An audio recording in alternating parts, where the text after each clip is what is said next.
여러분 안녕하십니까. 인문학TV 고교입니다. 자, 지난 시간까지는 당진의 진나라 사마천 사기 진세가에 대한 이야기를 했습니다. 진나라 문공의 아들 양공, 영공, 성공 이렇게 이야기를 했는데 오늘은 경공에 대한 이야기를 해보도록 하겠습니다. 자, 경공은 춘추시대 진나라의 제28대 임금입니다. 춘추 패자였던 진문공의 손자가 되겠습니다. 이름은 누 또는 거 이렇게 불려지고 있습니다. 진나라의 성공이 초나라와 가까워지고 있는 베풀진자로서는 진나라를 토벌하기 위해서 연합군을 이끌고 출전을 했다가 사망을 하게 됩니다. 그래서 그 아버지의 뒤를 이어서 경공이 제의를 하게 됩니다. 경공이 임금의 자리에 오른 연도는 기원전 599년입니다. 오늘은 진나라의 경공에 대한 이야기, 경공 때 벌어졌던 이야기를 중심으로 말씀드리도록 하겠습니다.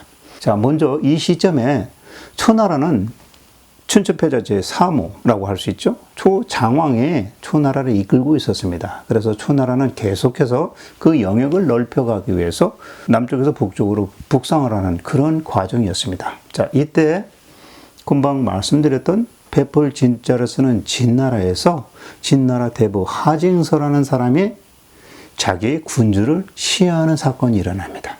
그래서 초나라 장왕이 아니 어떻게 자기 군주를 시해하느냐라는 것에 대해서 죄를 물어서 초나라 장왕이 베풀진자의 진나라를 공격을 합니다. 자, 근데 사실 이 대부 하징서가 군주를 죽인 이유가 있습니다. 그 영공인데요.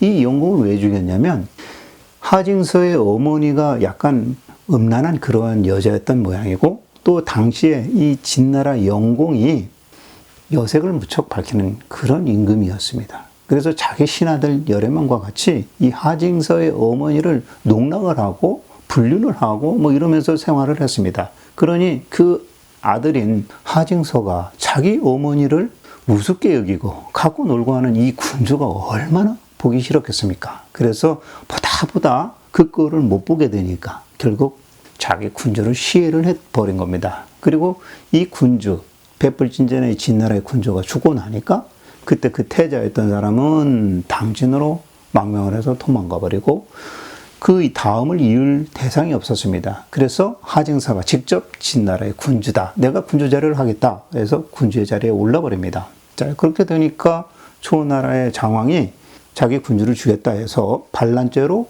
죄를 물어서 진나라를 공격하고 하징서를 잡아서 사지를 찢어 죽이는 거열형에 처해버렸다라는 그런 내용입니다. 자, 이 이야기는 제가 사마천 사기 진기세가에서 자세하게 말씀드렸습니다. 그 이야기는 제가 후반부에 참조 영상으로 올려놓도록 하겠습니다. 자, 이와 같이 초나라가 적극적으로 확장하던 시대다 이런 얘기입니다. 그리고 경공이 당진의 임금이 된 지 2년이 더 지나서 이번에 이 초나라 장왕이 정나라까지 점령을 해버립니다. 그래서 이 정나라를 강제로 초나라에 복속시켜 버립니다. 자, 그간 제가 이 정나라를 여러 번 말씀드렸는데 정나라는 원래 주천자의 나라 희시성을 가지고 있는 동성의 나라였습니다. 근데 이 정나라는 껐듯하면 초나라하고 뭐 인접해서 그럴 수도 있겠지만서도 희시성의 제국들을 배반해서 초나라에 붙었다가 또 초나라를 떠나서 또 희시성의 제국들을 따랐다고 하면서 이와 같이 여러 번의 그 정체성을 달리했었던 그런 나라입니다. 그런데 이 초나라의 장왕이 결국 정나라를 점령을 하게 된 거죠. 자, 이와 같이 정나라가 초나라의 공격을 받게 되자 정나라는 그 위급함을 당진에 알리고 당진에서 군대를 파견해서 우리를 도와주십시오라는 부탁을 합니다. 당진의 입장에서는 초나라가 정나라를 만약에 흡수하게 되면 그만큼 위력이 약해지니까 자기들이 군사를 모아가지고 파병을 합니다. 자, 그래서 당진의 군대가 황하강까지 도착을 했습니다. 근데 그 시점에 이미 정나라가 초나라에 완전하게 항복했다라는 소식이 전해지게 됩니다. 자, 그러니까 당진의 수장이었던 순임보라는 사람이 우리가 이미 늦었다. 그래서 다시 군대를 돌리자. 정나라를 구출하러 가봐야 소용이 없겠구나라는 그런 판단을 내립니다. 자, 그때 같이 함께했던 부장 선곡이라는 사람이 순임보를 막아서면서 이제 와서 군사를 다시 돌린다면 이 나머지 장수들이 혹시라도 반역을 일으킬지 모르니 그냥 정나라를 구원하기 위해서 우리 황하를 건납시다 라고 재촉을 합니다. 자, 결국 선국의 이야기를 듣고 당진의 군대는 황하를 건너서 정나라를 구하기 위해서 이제 초나라와 상대를 하게 됩니다. 근데 이 시점에 초나라는 이미 정나라를 완전하게 수복을 시켰기 때문에 황하강에서 이제 말을 풀어서 말도 쉬게 하고 좀 휴식을 갖고 있는 그런 시점이었습니다. 근데 당진의 군대가 황하강을 넘어서 공격해오자 다시 재정비를 해서 당진과 초나라가 직접 맞닥뜨려 싸우게 됩니다. 근데 이때 정나라가 초나라 편을 들어버리는 겁니다. 왜 그랬나 봤더니 이 초나라는 더 강하다라고 판단을 한 겁니다. 그러니까 정나라는 자기를 도우러 온 당진의 편에 들지 않고 오히려 초나라를 응원하면서 초나라 편에 서게 되니까 초나라와 정나라가 합세해서 당진의 군대를 이기게 된 거죠. 그러니까 할 수 없이 당진의 군대는 패전을 하게 됩니다. 보통 이제 우리가 싸움을 하다가 승리할 때는 당연히 승리에 만끽하겠지만 만약에 이길 줄 알고 왔는데 패전을 하게 되면 그때는 이제 뒤집어지는 거죠. 그래서 군대가 전투력을 갑작스럽게 상실하게 됩니다. 그래서 당진의 군대들이 이번에는 반대로 후퇴 명령이 떨어지자마자 황하를 누가 먼저 건너가느냐 자기들끼리 막 다퉈가면서 서로 배를 타고 먼저 도망가려고 난리가 벌어집니다. 자, 그때 이 당진의 군사들끼리 내가 노를 젓고 가야 되는데 저놈이 저 배를 타고 노를 젓고 가면 안 되니까 자기 군대 동료의 사람을 잡아서 노를 젓지 못하도록 손가락을 잘랐다라는 겁니다. 그래서 그 배 밑바닥에 같은 아군의 손가락이 막 널려 있었다. 만신창이가 되었다. 이런 얘기죠. 그러니까 당진의 군사들이 혼비백산에서 도망가기 바빠가지고 아군이고 뭐고 자기 편의 손가락도 절단시켜버리고 배를 노접지 못하게 만들어버리고 이런 상황으로 해서 패전을 하고 달아났다라는 얘기입니다. 자, 이와 같이 해서 당진이 초나라하고 싸워서 정나라를 구하기는커녕 혼비백산에서 도망오고 말았던 거죠. 자, 이때 그 군대의 책임자였던 순임보가 진나라 경호 앞에 나와가지고 이 패전의 모든 책임은 저에게 있습니다. 그러니 저를 죽여주십시오라고 청을 합니다. 자, 이 말을 들은 경공 어떻게 결정을 하겠습니까? 그 말대로 그대로 따르려고 순임보를 참수해라 라는 명령을 내립니다. 근데 그때 같이 참전을 했던 수혜라는 신하가 경공 앞에 딱 나와가지고 이런 말을 합니다.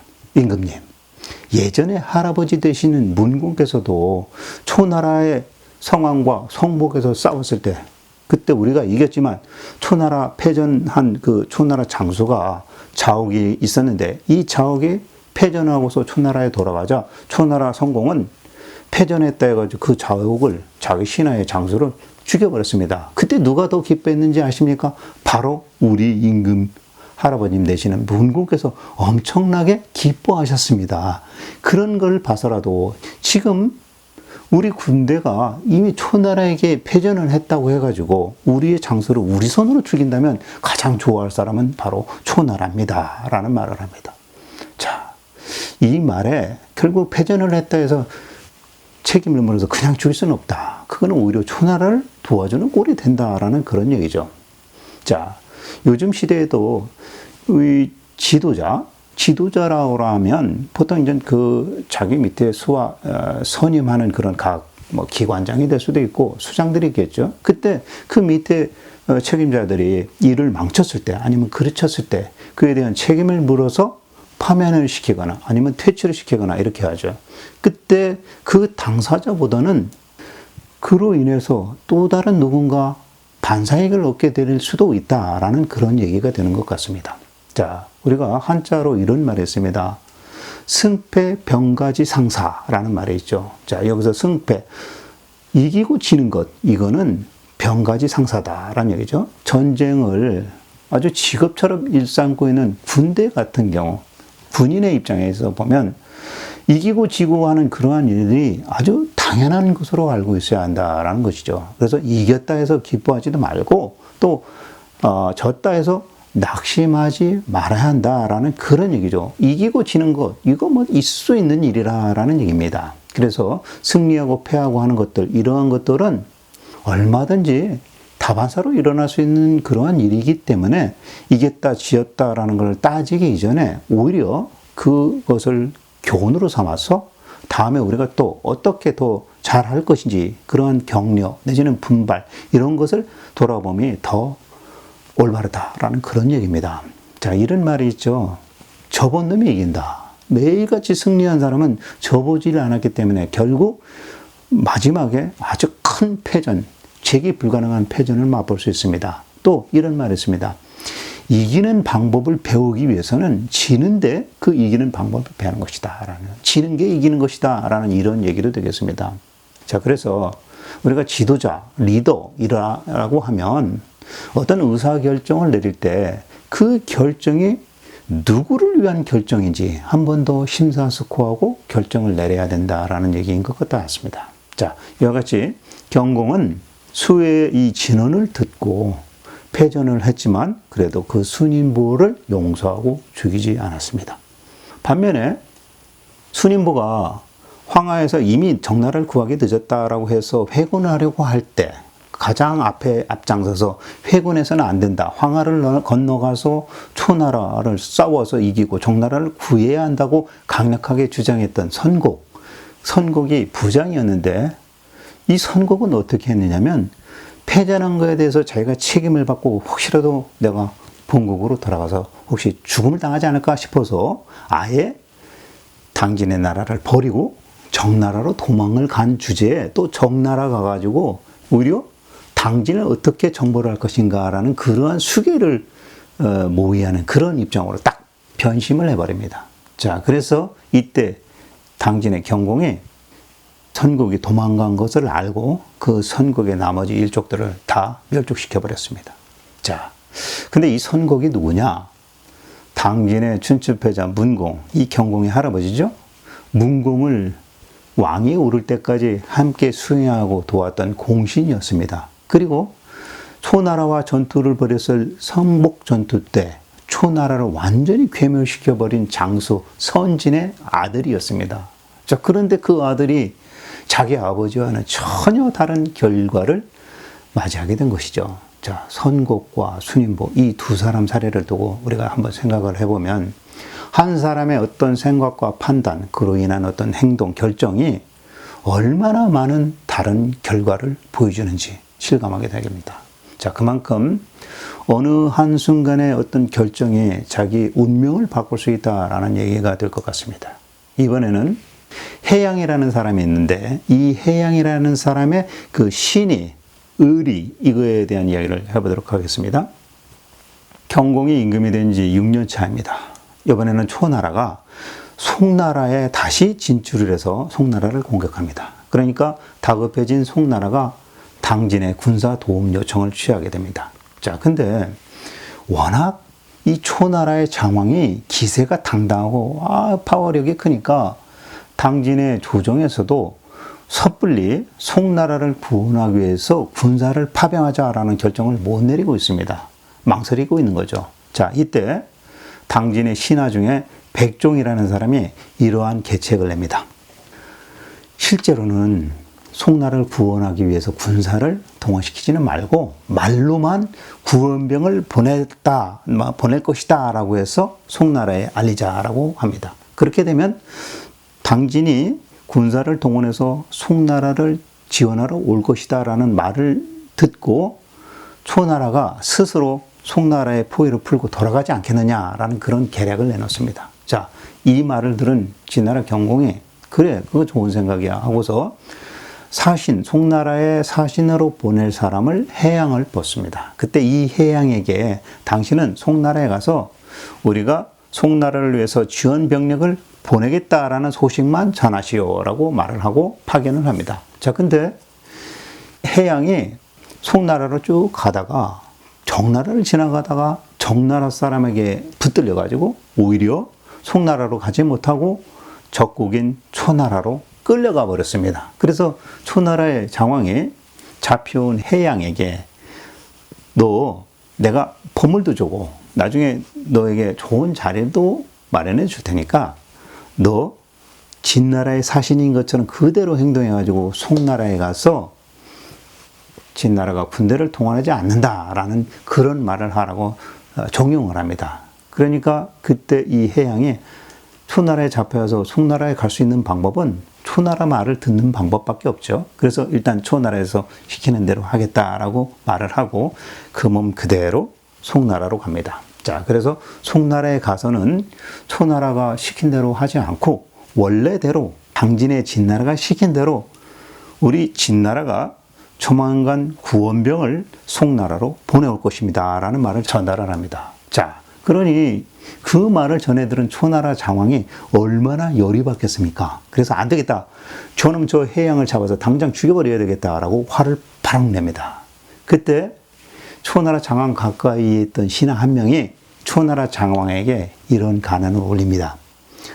사실 저 해양은 진나라 신하이고 진나라 사람으로서 자기가 해야 될 일을 목숨 걸고 하는 그런 자기 사명을 다했은 그런 사람입니다. 의인입니다. 라고 얘기를 합니다. 자, 이 말을 들은 초나라 장왕도 이런 거에 대해서는 좀 더 지킬 줄 아는 그런 임금이었나 봅니다. 초나라 장왕이 자기 신하의 말을 듣고 해양의 지조가 남다르다라고 오히려 치하를 하고 해양을 살려서 풀어주었다라고 합니다. 그래서 이 일로 인해 가지고 고사 이야기 중에 해양수신이라는 말이 나온 겁니다. 해양이 신의를 지켰다라고 한 거죠. 자, 이 해양의 이야기를 들으면서 이런 생각을 갖게 됩니다. 보통 공적인 일을 수행하는 사람들이 자기의 개인적 이익과 영달을 위해서 간혹 뇌물이나 어떤 유혹 같은 게 넘어가서 본심을 잃고 변심을 하거나 또 거짓을 행하는 이런 일들을 우리는 뉴스에서 자주 보곤 합니다. 지금으로부터 2500년 전 당진의 진나라 사신의 입장에서 해양은 자기 죽음을 각오하고 초나라의 말을 듣지 않고 자기 본국의 말, 그 진실의 말만 전달했을 뿐이었습니다. 그래서 그 진솔됨, 의로움, 신의를 지키는 그러한 모습 때문에 감복받은 초나라 성왕이 해양을 살려주기로 결정을 했던 겁니다. 만약에 해양이 진나라 당진을 배반하고 오히려 보물을 챙겨준 초나라에서 시키는 대로 했더라면 아마도 사마천은 이 진세가 역사서에 나라를 배신한 해양이라는 기록을 했었을 겁니다. 자, 지금 요즘 세상에는 거짓과 부정한 일을 하다가 걸리면 어디에 남습니까? 뉴스 보도로서 남게 됩니다. 그것도 영원히 불명예를 안게 되는 그런 기사거리로 남게 됩니다. 사마천은 역사 기록을 통해서 한 사람의 평가를 하고 있습니다. 지금은 뉴스를 통해서 평가를 받고 있습니다. 그러니까 신의를 저버리는 일을 해서는 잘못하면 영원히 남는 오점을 남기게 될 수도 있다라는 얘기죠. 이번에는 신체적 장애 때문에 놀림을 받았다가 그에 대한 안갚음을 하게 되는 각극이라는 진나라 대부에 대해서 이야기를 해보겠습니다. 자, 경공 7년 때입니다. 기원전 593년이죠. 이 시점에는 당진의 진나라가 이 수에게 그 명령을 내려서 그동안 당진을 자주 괴롭혀왔던 적적을 완전히 멸망시켜버리는 일이 벌어집니다. 그리고 1년 뒤 경공 8년, 기원전 592년입니다. 이번에는 이 진나라가 각극이라고도 하고 극극이라고도 하는데 저는 극극이라고 하겠습니다. 이 극극을 제나라의 사신으로 보냈습니다. 자, 그런데 이 제나라의 임금이 역시 이제 한자로는 다르지만 경공이었습니다. 제경공. 이 제나라 경공의 어머니가 누가귀에서 극극이 사신으로 딱 오는 것을 보고서 엄청 심하게 비웃었습니다. 자, 근데 그 여자 경공의 어머니가 웃은 이유는 이런 이유 때문이었습니다. 자, 여러 나라에서 제나라의 사신들이 왔습니다. 근데 당진의 진나라의 극극은 꼽추, 등에 굽은 꼽추의 모습이었고 또 노나라에서 도착한 사신은 한쪽을 저는 절름발이의 사신이었습니다. 그리고 위나라에서 또 온 사신은 한쪽 눈이 없는 애꾸 눈이었습니다. 자, 그렇기 때문에 이 제경공의 어머니가 그 신체적인 그 모습을 보고 비웃었던 겁니다. 자, 그런데 거기다 한 수 더 떠서 이 제나라는 그 각국에서 온 사신들을 맞상대할 수 있는 사절로서 제나라 사람 중에서 장애를 가진 사람으로 뽑아갖고 그 사신들을 맞이하고 인도하도록 해버렸습니다. 자, 그러니까 거기에 맞게끔 장애를 가진 사람을 내보냈다라는 거죠. 근데 이때 제나라가 그런 식으로 사신을 대하는 행동을 본 극극이 무척 화가 났습니다. 그래서 이를 다 보고 다시 돌아가는 길에 황하강에 이르러서 극극이 이렇게 말을 합니다. 내가 반드시 저 제나라를 포복하지 않으면 내가 이 하백의 강의 신에게 두고 맹세를 하겠다. 나 반드시 포복하겠다. 이렇게 말을 하고 돌아갔습니다. 자, 극극이 자기 본국인 진나라에 도착을 해서 진경공에게 우리 제나라를 공격해서 정벌합시다 라고 요청을 합니다. 근데 그때 경공이 왜 제나라를 공격을 하고 정벌해야 되느냐라고 묻습니다. 그러니까 극극이 그렇게 대답을 했죠. 제가 사신으로 갔을 때 저의 신체적인 모습을 보고 모멸감을 느끼게 했습니다. 그러니 제나라를 정벌을 해야 되겠습니다 라고 말을 했습니다. 그러니까 경공이 그 말을 듣고서 이렇게 대답합니다.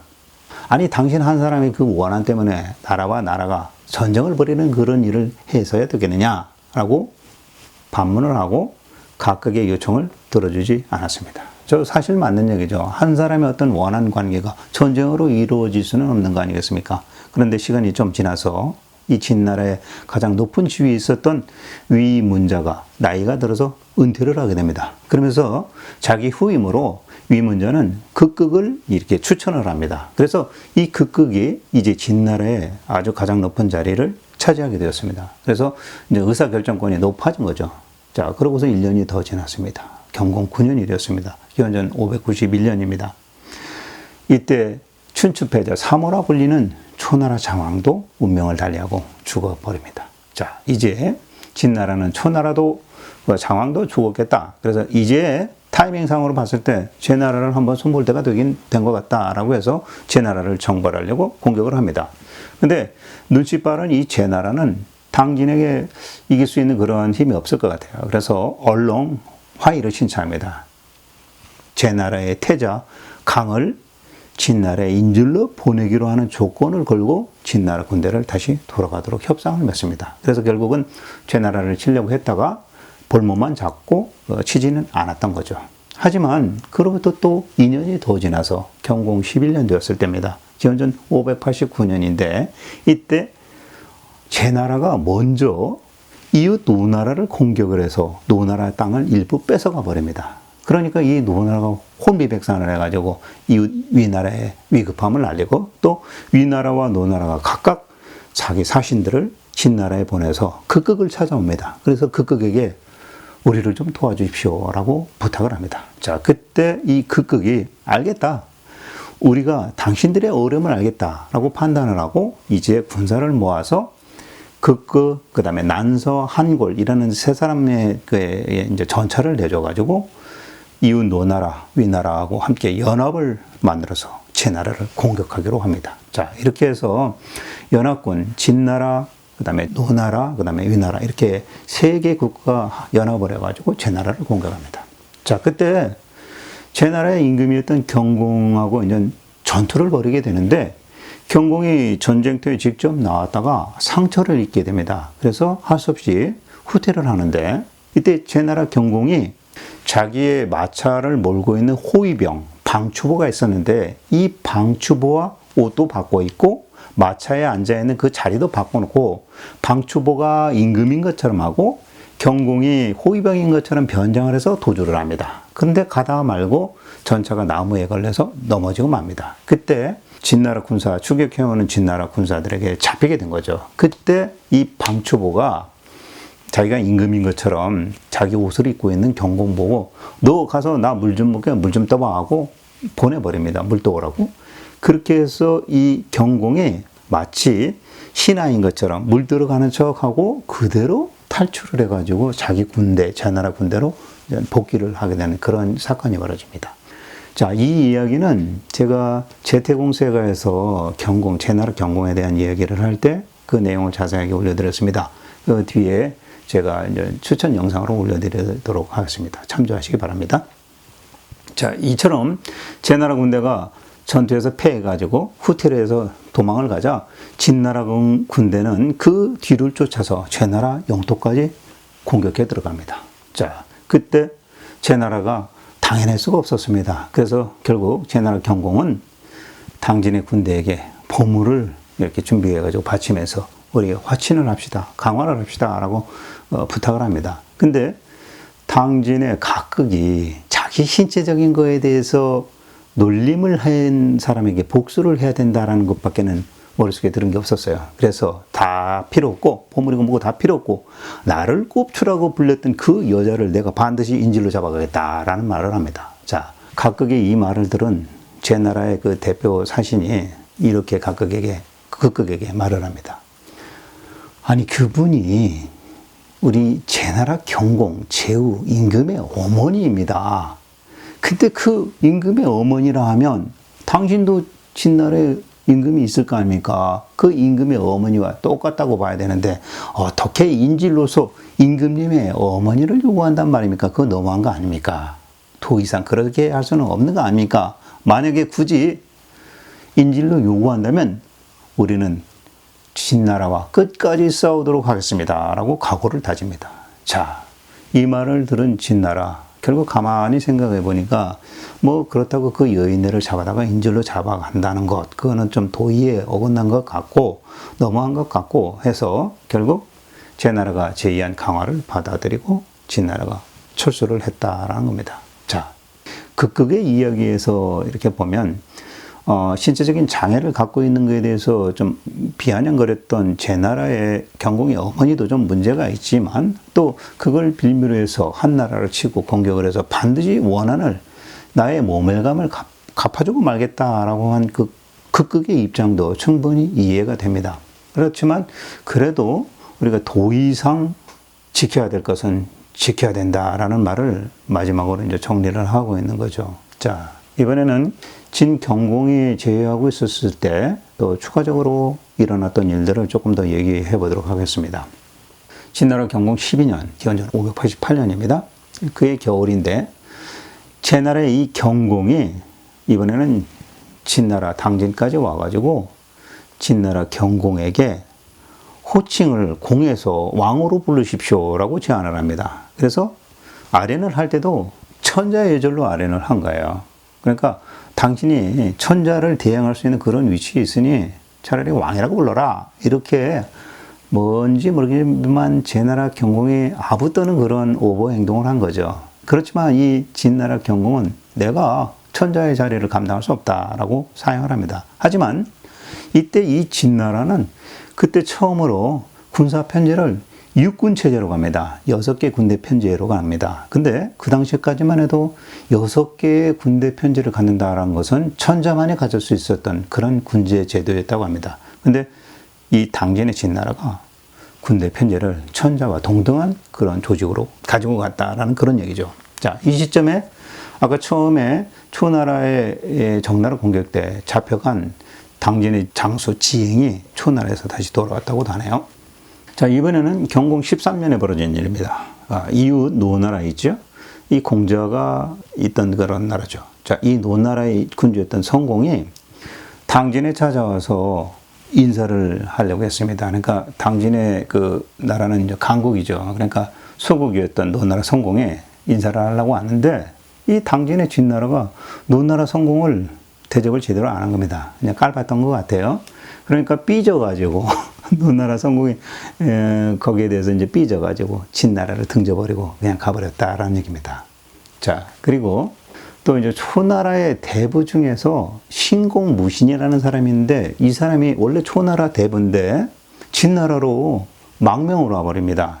그게 이제 경공 11년 때였는데 왜 망명을 왔나 하고 봤더니 당시에 이 신공무신과 초나라 장왕의 동생이었던 자반 사이에 한 여자를 두고 서로 다투었습니다. 그래서 이 여자를 누가 차지하느냐라고 다투다가 그 여자를 신공무신이 데리고 진나라로 도망을 와서 망명을 와버린 겁니다.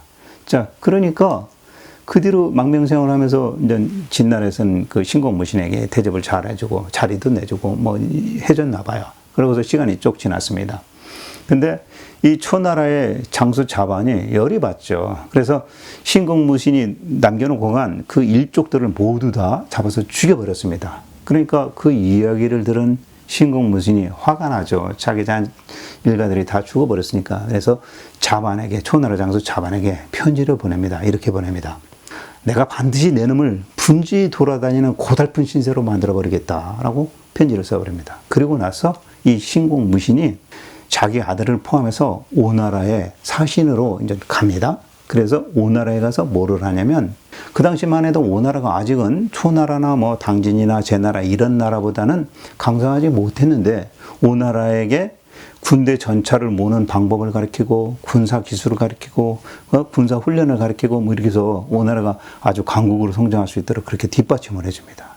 그래서 우리가 보통 춘추패자하면 제나라 환공, 그 다음에 당진의 진나라 문공, 그 다음에 초나라 장공인데, 그 다음이 누구냐면 오나라 부차, 내지는 뭐 월나라 구천, 이렇게 오나라가 나오죠. 그 오나라가 이제부터 이제 세력을 점차 키워서 큰 강국이 돼가는 겁니다. 바로 그 발단이 이 신공무신 때문에 일어났다는 거죠. 왜냐면 이 신공무신이 결국 오나라하고 당진의 진나라가 서로 교류를 할 수 있는 물꼬를 튼 그런 사람입니다. 그래서 오나라와 진나라가 이제 서로 교류를 하면서 그 당시에 가장 강국으로 부상하고 있었던 초나라를 견제하기 시작한 겁니다. 자, 이 초나라도 역시 강성하다 보니까 견제국이 더 늘어나게 되는 거죠. 그때 지금까지 제가 쭉 말씀드렸습니다만, 초나라 바로 위에 있던 아까 베풀진자를 쓰는 진나라, 이 나라가 초나라 편을 들을까 아니면 오나라 편을 들을까 막 망설이다가 여러 초나라한테도 당하고 오나라한테도 당하고 뭐 이런 일이 벌어지지 않습니까? 그 시점이 이제 다가와지는 거죠. 자,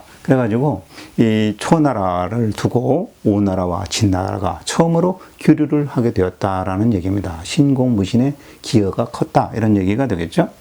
자, 근데 이 당진의 경공이 이제 임금이 되고 17년째 되던 그런 해에는 이제 문공, 할아버지 문공 때 공신들이었던 그 공신들의 후손들도 역시 이제 몰락을 하기 시작합니다. 그래서 당시 문공 때 가장 큰 공을 세웠던 조최, 그 다음에 조돈, 이 두 사람이 있는데, 이들의 후손이 조돈과 조갈입니다. 근데 이 경공이 제위하고 있었을 때 활약했던 사람들이죠. 근데 이들이 반역을 하고 뭐 좀 일을 잘못하는 모양입니다. 그래서 경공이 조돈과 조갈을 죽여버립니다. 그리고 그 집안을 전부 다 멸망시켜버렸습니다. 그러니까 그 당시 신하였던 한글이라는 사람이 경공에게 이렇게 얘기하는 겁니다.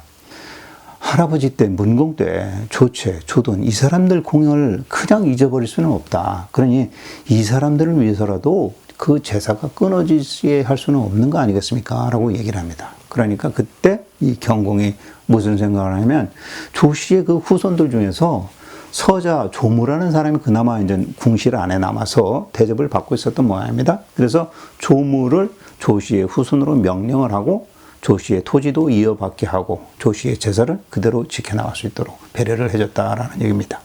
자, 그런 식으로 경공이 총 약 19년 동안 지휘했는데 결국 경공도 병이 납니다. 그래서 병이 나서 죽기 한 달 전에 경공의 아들 태자 수만을 군주의 자리에 올립니다. 바로 이 사람이 진나라 여공이 되겠습니다.